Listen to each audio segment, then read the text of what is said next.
all have an obsessional relationship with food, our bodies and weight. I'm Anna Richardson, and 2 years ago on Supersize vs Superskinny, I was a curvaceous size 14 to 16. Since then, I've lost 2 stone. Am I happy? No! My body and ways to improve it have become my obsession. If there's a quick, painless fix, like teeth bleaching or Botox, I'm the first in the queue. But it's never enough. So stretch marks all over my boobs, all down my hips, on the inside of my thighs, and those are really unattractive. Despite the weight loss and healthy diet, I'm still not satisfied. I want a perfect body, and I'm prepared to try anything. So, in this series, I'm relaunching the Richardson fitness regime. And to give me even more of an incentive, I've signed up with Matt. Well, why not? No limb will be untouched in my quest for body perfection. Legs. 1. Boobs. 2.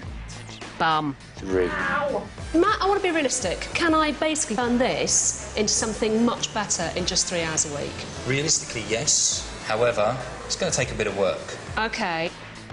Tone-tastic, here I come. The first problem area I'm tackling is my stomach. Now, I'd say the jelly belly is something that every woman wants to get rid of. Now, I know the gym is the last place you'll find me, but I'm prepared to give it a go. Stomach crunches, weights, I'm trying them all. But I might have to wait for weeks to see any difference, and I want a flat stomach now.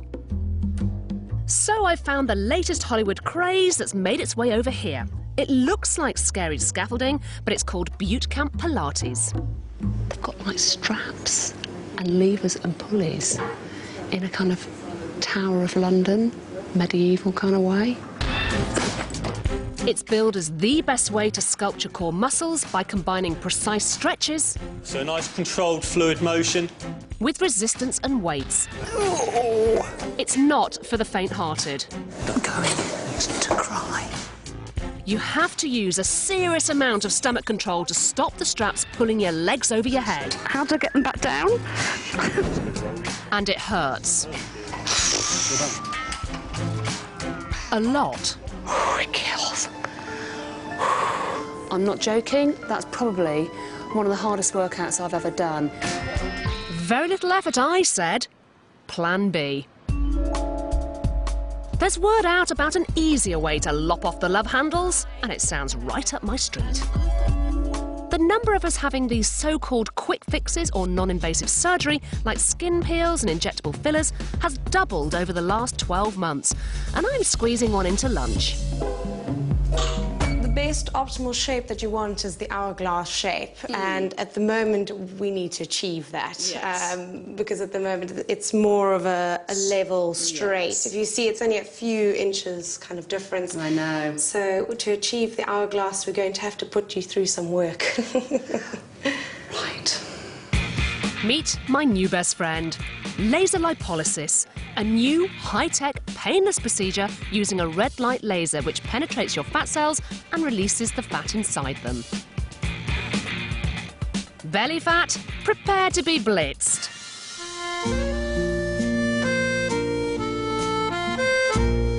I literally can't feel a thing, but I'm being lasered to within an inch of my life. This is a kind of inch loss I like. Easy street, here I come. And no catch? Oh, there's a catch. Of course there is. Once the fat is released, it needs to be burnt off immediately through exercise or it's reabsorbed. I'm hanging on for dear life. I feel like I'm going to take off. Why didn't I read the small print? For every 10 minutes of laser lipo, you have to do 5 to 10 minutes on a vibrating exercise plate to burn it off. Just make sure that the shoulders don't get any lower than elbow height. Right. Which isn't a walk in the park, let me tell you. My eyes have gone wobbly. But easier street doesn't come cheap. For maximum results, you'll need 8 treatments at £100 a zap. Find out later in the programme if these minute makeovers really do work.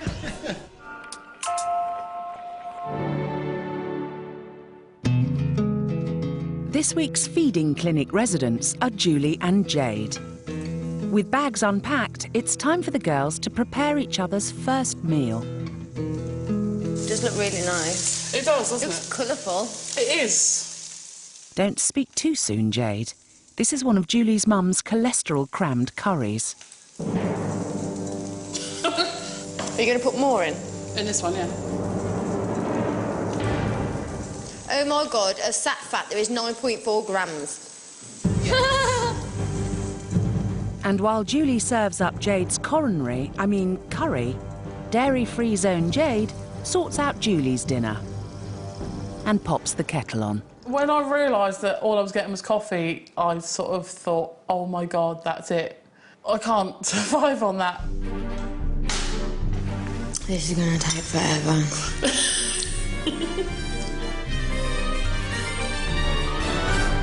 Starting to feel a bit...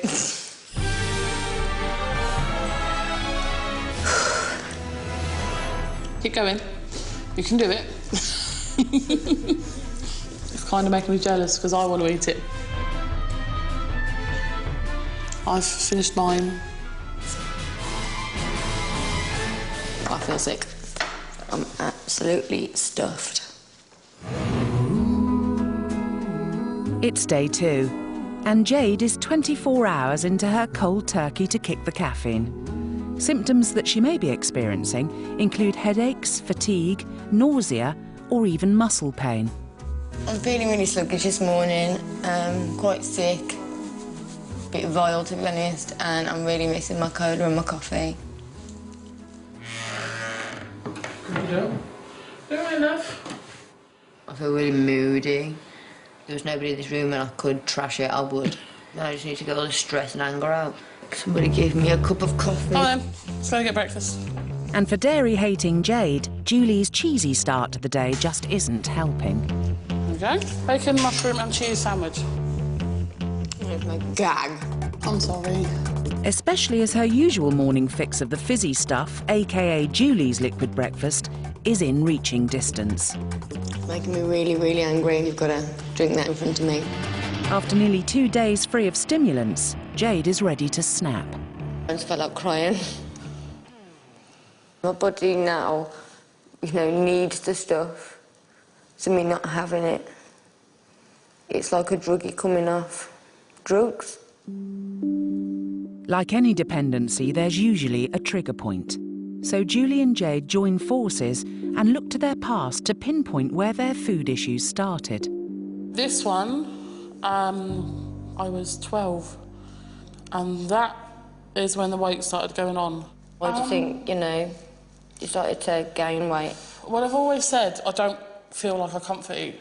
Yeah. But looking back, I think I must have done, because that's when my granddad was in hospital and he died shortly after that. So this is sort of proving me wrong. It seems to show that I do comfort eat. It's okay.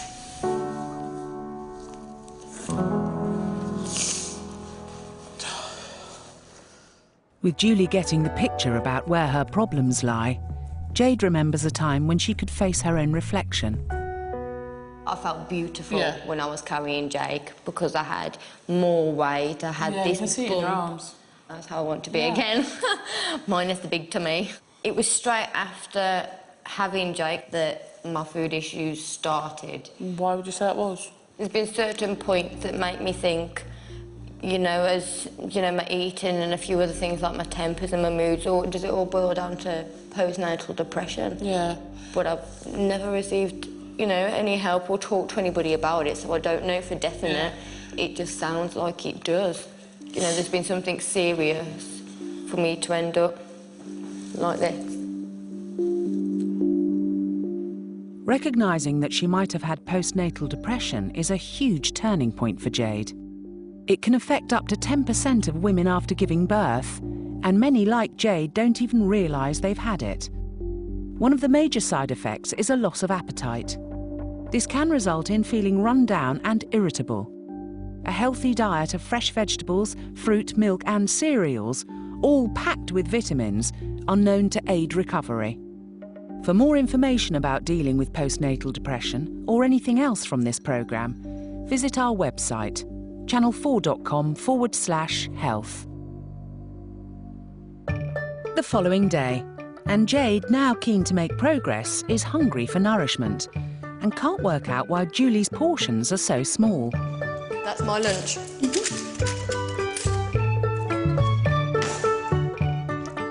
Jade's concerns about Julie's diet come to a head. Julie, there's one thing now that I need to say. Right. You don't live off what I've been given so far and got yourself, you know, 24 stone in weight from this sort of thing.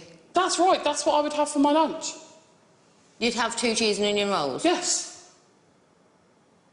I don't eat like a pig every day, like people seem to Julie, think I'm not I do. being funny, but you're 24 stone. Do you not think I know that? It doesn't make sense, Julie. It doesn't make sense.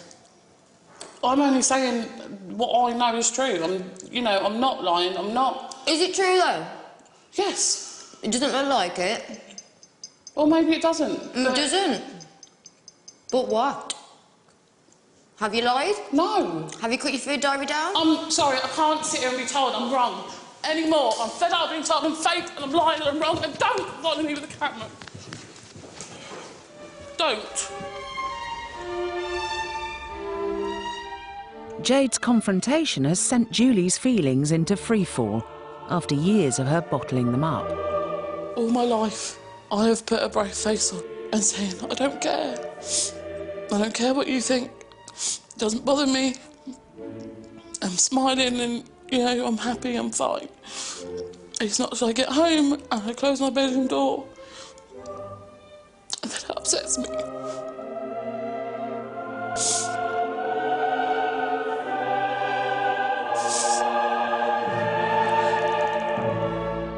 With the atmosphere, shall we say, fragile in the house, Dr. Christian wants to get the girls back on track. I think it's okay to be emotional, it's okay to be upset. In fact, it's healthy. If things move you, upset you, be moved and upset. It's fine. It's been 10 or 11 years that I've been this way, and it's going to take longer than a week for it to change. And I'd like it to take time. I don't think you can do it quickly. I don't think you should do it quickly. And this is life, actually. This is you for the rest of your life. This is not you for the next 3 months. Yeah. OK? So it's not a race. And emotionally, I want you to start admitting things to yourself. I worry about the denial because that's going to hold you back. I suspect because your food diary, as it stands, what you gave us, doesn't tie in with actually what you must have been eating in order to gain the weight that you have. It doesn't tie in. So I'm not saying necessarily that you're fibbing, but I am saying that I think you're probably behaving yourself quite well that week. Possibly. Would you agree to that? Possibly, yes. Yeah. And just to make sure that the message is getting through, Dr. Jessen has a serious reminder for Julie. Julie is like 1 in 4 Britons who are obese, and a staggering 1.6 billion people are overweight worldwide. Leading the way is the USA, where 2/3 of the population are in this category. In this series, we're turning the spotlight on 8 morbidly obese Americans who are a dire warning about just how bad things can get. Difficult start to the morning when I wake up. Excruciating pain in my joints. I have a problem with putting my shoes on. I almost hyperventilate. For these 8 weighty US citizens, it's too late to turn back the clock. When you're this weight, there's so many ways to die. But for Julie, it's not. She's been sent a personal message from the biggest of the 8.